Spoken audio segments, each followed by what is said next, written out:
আল্লাহ নবীর আদালতে একবার এক মহিলাকে আনা হলো, মহিলাকে তোলা হলো। সেই মহিলার অপরাধ ছিল চুরির অপরাধে তিনি ধরা পড়েছেন, কিন্তু সেই নারী ছিলেন মাখজুমিয়া গোত্রের কুরাইশি একজন সম্ভ্রান্ত নারী।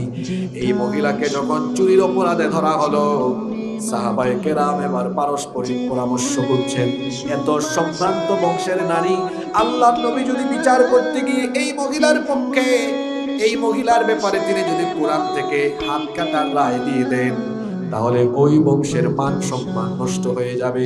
অন্তত ওই বংশের মান ইজ্জত রক্ষার স্বার্থে বিচারের রায়টা একটু মহিলার বেলায় হালকা করে দেওয়া দরকার, রাসূলকে এই সুপারিশ জানানো দরকার। কিন্তু কে আল্লাহর নবীর কাছে এই সুপারিশ নিয়ে যাবে?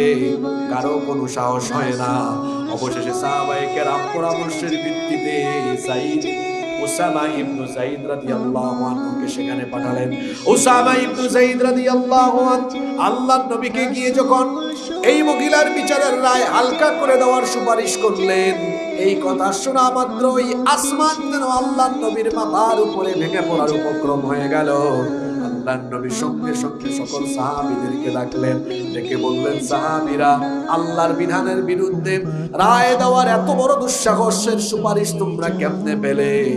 আজ যদি এই মহিলা আদালতের কাঠগড়ায় না থেকে আমার নিজের কলিজার টুকরা মেয়ে ফাতেমাও থাকতো, বিচার করতে গিয়ে এতটুকু দয়াও আমি দেখাতাম না, বরং আল্লাহর কোরআনের বিচারের ফর্মুলার ভিত্তিতে রায় দিয়ে হাত কাটার দায়িত্ব জল্লাদকে দিতাম না।